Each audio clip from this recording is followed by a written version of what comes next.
आज हम कक्षा 10 जीव विज्ञान का पार्ट 3 देखेंगे। 2 तक आप लोग पिछले वीडियो में पढ़ चुके थे। आज हम देखेंगे कि भोजन के घटक, कंपोनेंट्स ऑफ फूड। तो भोजन के घटक क्या होते हैं, आज हम इस वीडियो में देखेंगे भोजन के घटक क्या क्या होते हैं। तो हम जानते हैं कि विटामिन्स, कार्बोहाइड्रेट, प्रोटीन्स, वसा आदि हमारे क्या होते हैं, भोजन के घटक होते हैं। ये हमें अनेक प्रकार के भोजन से प्राप्त होते हैं या इनको हम पोषक पदार्थ भी कहते हैं। तो हम देखते हैं कि भोजन के घटक क्या क्या होते हैं। तो ऐसे पदार्थ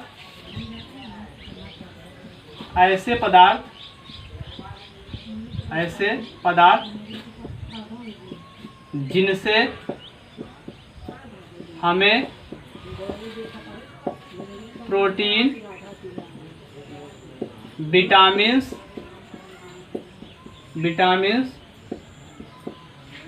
वसा, कार्बोहाइड्रेट्स आदि प्राप्त होते हैं।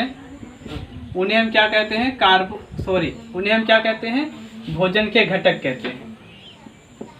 तो ऐसे पदार्थ जिनसे हमें विटामिन्स, प्रोटीन, कार्बोहाइड्रेट्स, वसा आदि चीज़ें प्राप्त होती हैं, उन पदार्थों को हम क्या कहते हैं, भोजन के घटक कहते हैं।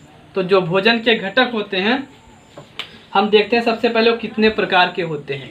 तो जो भोजन के घटक होते हैं वह 3 भागों में वर्गीकृत कर दिए गए हैं। 3 भागों में उनको इस प्रकार से बांटा गया है। जैसे पहले हमारे क्या होते हैं, जो ऊर्जा प्रदान करने वाले होते हैं। भोजन के कुछ ऐसे घटक होते हैं जो केवल क्या करते हैं, ऊर्जा प्रदान करते हैं। पहला हो जाता है कि भोजन के वे घटक जो ऊर्जा प्रदान करते हैं उनको हम क्या करते हैं, एक अलग प्रकार से डिवाइड कर देते हैं, जिनमें कार्बोहाइड्रेट्स आता है, वसा आता है। ठीक। दूसरा हमारा क्या होता है कि निर्माणकारी पोषक तत्व होते हैं। क्या होते हैं, निर्माणकारी पोषक तत्व होते हैं, जिसमें हमारा क्या होता है, प्रोटीन्स आता है। और तीसरा हमारा क्या होता है कि ऐसे पोषक तत्व जो क्या करते हैं कि प्रतिरक्षा का काम करते हैं, जिसमें हमारा क्या आता है, विटामिन्स आता है। तो पोषक तत्व हमारे या पोषक पदार्थ हमारे कितने प्रकार के होते हैं, 3 प्रकार के होते हैं। जिसमें पहला हमारा क्या होता है, ऊर्जा प्रदान करने वाले होते हैं। ऊर्जा प्रदान करने वाले इसमें क्या होता है कि हमारा क्या आता है, कार्बोहाइड्रेट्स आता है और क्या आता है हमारा, इसमें वसा आता है। ठीक। आदि ये क्या होते हैं, हम ऊर्जा प्रदान करते हैं। और दूसरा हमारा क्या होता है, निर्माणकारी होता है।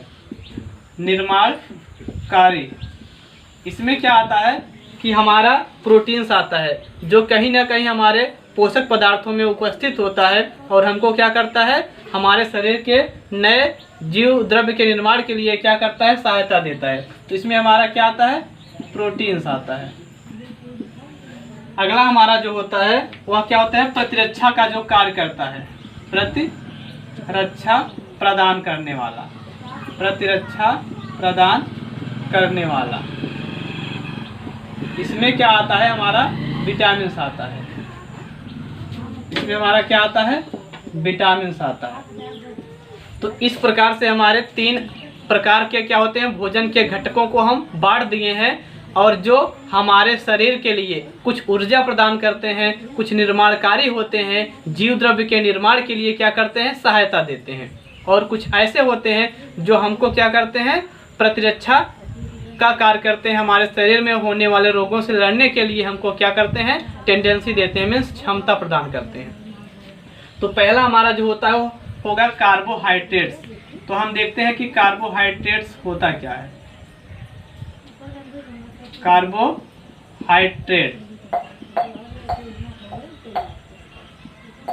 कार्बोहाइड्रेट्स। तो अब हम देखेंगे कार्बोहाइड्रेट्स क्या होता है।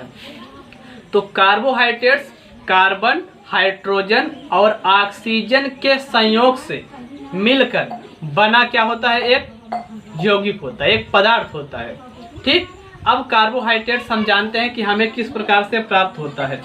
तो कार्बोहाइड्रेट्स क्या करता है, हमें जैविक क्रियाओं को करने के लिए ऊर्जा प्रदान करता है।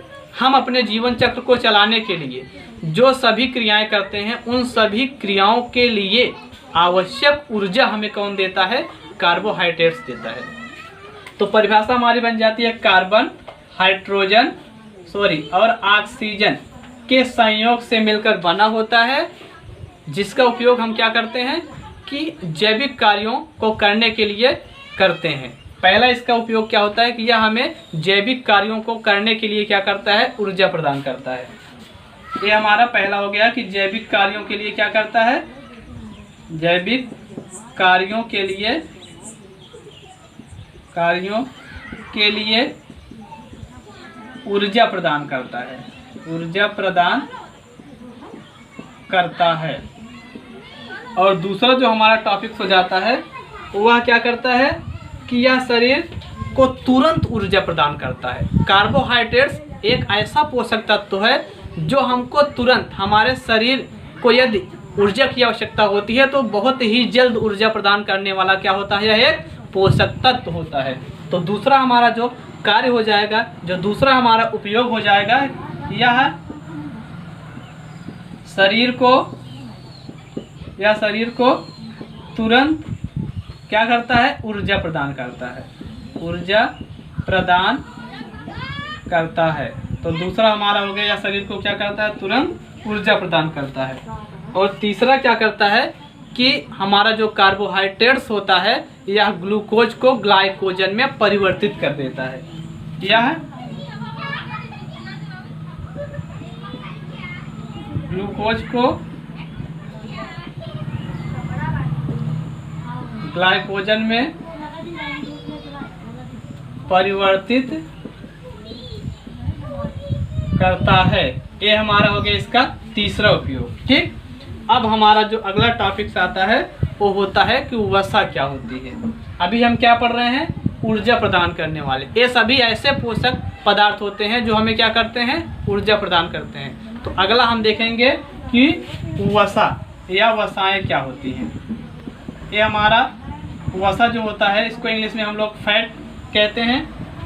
तो देखिए, जो हमारा वसा होता है इसका निर्माण भी किससे होता है, सामने देखिए, इसका निर्माण भी क्या होता है कि कार्बन, हाइड्रोजन और ऑक्सीजन के संयोग से होता है। लेकिन इसमें क्या होता है कि कार्बोहाइड्रेट की अपेक्षा ऑक्सीजन की मात्रा कम होती है। तो इसका भी निर्माण किससे होता है कि कार्बन, हाइड्रोजन और ऑक्सीजन के संयोग से होता है। लेकिन होता क्या है कि इसमें ऑक्सीजन जो होता है ये क्या होता है कि कार्बोहाइड्रेट में जितना होता है उसकी अपेक्षा इसमें क्या होता है, कम होता है। अब हम देखते हैं कि वसा हमें प्राप्त कहाँ से होता है। तो हम जानते हैं कि जो वसा होता है वह हमें पशुओं से मक्खन, पनीर, दूध आदि से प्राप्त होता है। और यह क्या होता है कि वानस्पतिक जो स्रोत होते हैं इसके, जैसे मूंगफली हो गया, बादाम हो गया आदि से हमें यह प्राप्त होते हैं। तो हम जानते हैं कि अगर स्रोत की बात हम करें तो स्रोत क्या होता है कि दूध, घी, मक्खन आदि हो गए। और अगर वनस्पतिक स्रोत की बात हम करते हैं तो जैसे हमारा जो बादाम हो गया, जो हमारी मूंगफली हो गई आदि से हमें क्या होते हैं, प्राप्त होते हैं। अब हम देखते हैं कि इनका उपयोग क्या होता है। जो हमारे वसा होते हैं वह हमारे लिए उपयोगदायक होते हैं। तो किस प्रकार से, पहला हम उपयोग में इसका देखेंगे।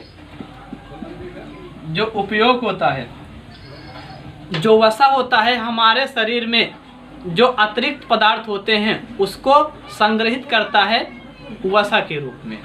मतलब जो हमारे शरीर में अतिरिक्त पदार्थ होते हैं उसका संग्रहण करता है कौन, वसा। दूसरा हमारा जो फंक्शन हो जाता है, दूसरा हमारा जो कार्य हो जाता है, हमारे शरीर के ताप को नियंत्रित करता है। और क्या करता है, कोशिका कला के निर्माण में यह उपयोगदायक होता है। मतलब जब हमारे शरीर में कोशिका कला का निर्माण होता है तो उस निर्माण करने में अहम भूमिका कौन देता है, हमारा वसा। और तीसरा जो हमारा कार्य होता है वह क्या होता है कि वसा जो होते हैं वह हमारे शरीर को क्या करते हैं, आकृति देते हैं, ढांचा प्रदान करते हैं। तो अगला हम देखेंगे कि निर्माणकारी क्या होते हैं, वो हमारे क्या होंगे, नेक्स्ट वीडियो में हम उसको लेकर आएंगे।